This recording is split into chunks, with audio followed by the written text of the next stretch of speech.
was the day where I was like, okay, we gonna get back on it and just start, yeah, collecting footage, a little bit of everything for you guys. This little trip I went on, Maroon Bells in Colorado, which I'd been meaning to go to for quite some time now. Just rained the whole time I was out there, so that trip was kind of spoiled. Nevertheless, I'd say I'd kickstart this thing again, and that is what we're going to do. I do a whole lot better um, being responsible when it comes to everything when you guys are watching because I have to set a good example. So early on, right now it's early in this new training block. Hey, we're doing good mornings again.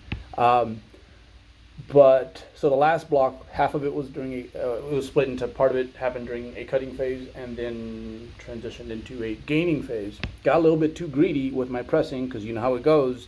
Um, the pressing, takes a little bit of a dip. So instead of just thinking, look, I'm gonna put myself in a good position so that when I come out of this cutting phase, um, I can get right back to work, and in 2 to 3 weeks, I'll be pretty much lifting where I was pre-cut. I think I redlined it a little bit too much. Left shoulder didn't like it, and we've been kind of a back, leg, and arm warrior of late. So a lot of what I have here is just that. But I will take you guys like through what I'm kind of doing in the meantime with my pressing. So I did modify my good morning a little bit. So it was really low bar. But what I've done is it's not a high bar because high bar with a good morning turns into a neck bar, right? So what I'm doing with this is just a bit higher, what would be classified as like I guess a mid bar. Um, and I like it because, so first of all, the the lever right there, your torso, is a little bit longer, which you don't have to use weights that are quite as heavy, and also because your torso's put through not a whole lot more stress, but a little bit more. I just tend to keep a slightly better position, so that's what we're rolling with. So we might not be doing too much work over 3 plates the way I did with that lift last time I had it in my training block. But yeah, man, we've been going ham with the legs. Like this was a little PR here, not just when it comes to the reps, but also when it comes to the fact that also I strained my my calf. So my soleus, I thought I nearly tore that damn thing off. I might have spoken about that in my last entry. So just regaining confidence in that area was a biggie and seems to be back up to normal. It was a pretty bad strain to the point where yes, I thought my soleus was a goner, to be honest. But in the meantime, yeah, man, what I'm doing is just keeping all my pressing movements at about maintenance, and just appreciating and enjoying the stuff that I can do. So one thing that really works for me personally is intensity doesn't seem to bother it too much. So heavier loads don't seem to bother it too much, especially once I've gone past that hump. But volume does. So I've been doing things like drop sets, which is what you're going to see here. So, first heavy weight, then there's 3 drops, and then I do I finish off with some feet elevated push-ups, which kind of hit these upper fibers more than your standard push-up. So yeah, that's basically it for that area, and then like boom, take off and do the rest. So the good news, and this is again something that what I should have remembered or really I knew it, right? Didn't forget it. Just thought I was Mr. Hot Shit basically. When you're cutting, man, it's like be ambitious, but I was perhaps again I was probably going a bit too hard. I was this close to hitting PRs, not in single sets, but in a combination of in a straight set sequence that I hadn't hit this whole off season. So, yeah, man, muscle. It's a pain in the ass to gain, But once it's there, it doesn't take a whole lot to maintain it. I mean, it makes sense, right? It's like your body's going to build up this thing, super expensive, complicated, all that, right? And it was a lot of work and stress to get it there. So if it's not being used exactly how what brought it in the manner that I guess it got there, right?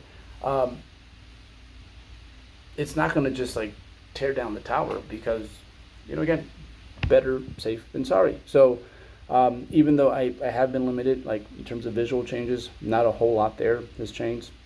I mean, I'm still doing modestly good work right now.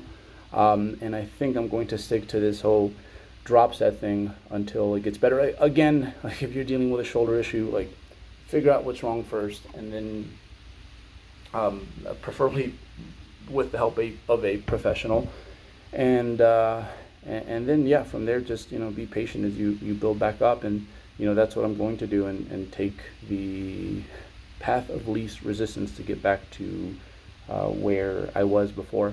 And in regards to overall strength, I'd say I'm about 90% there. So, or just capabilities.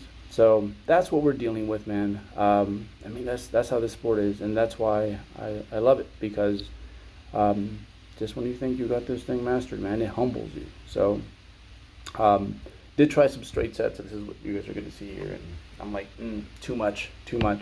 I was starting to feel it a little bit towards the end. So yeah. Again, like you can go about this for a long time, and it still humble your ass from time to time. Nevertheless, man, I still do hear the footsteps. We have until the end of the year to put on the finishing touches on this physique.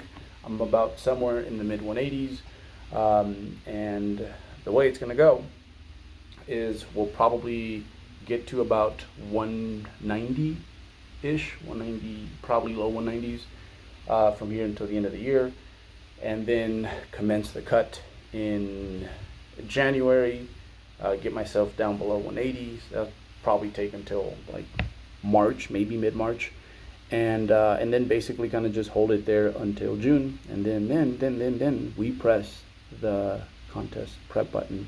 And it's been since 2017 for me. I'm not gonna lie, man. I was very, given my current body weight, I'm a little bit heavier than where I'd like to start a prep. I was like, that Muscle Mayhem is in October. I can make it, but hold your horses, Bert, right?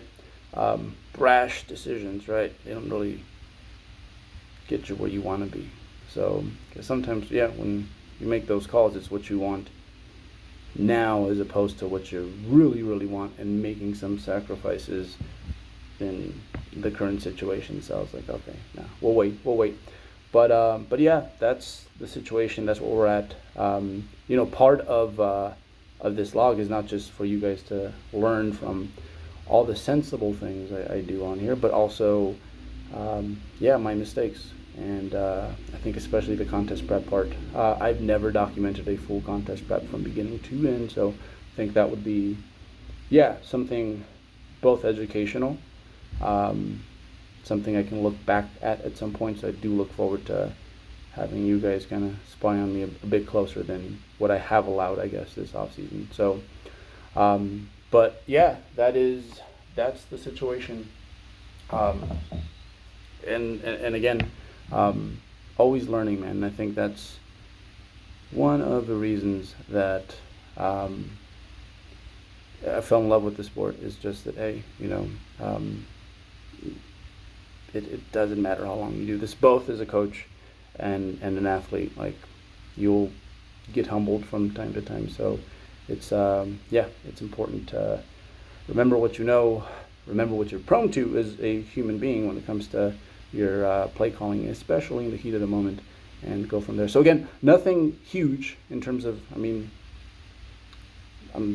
still hitting triple digit dumbbells, but nevertheless, we would have been better off had I kept myself centered during that cut, a little bit more poised, a little bit more disciplined. So yeah, guys, so here we go, throwing something out for you guys. Hype me up, and because it works. Not gonna lie, it works. All right, and I'll see you guys next week because I need you guys to have my back. All right.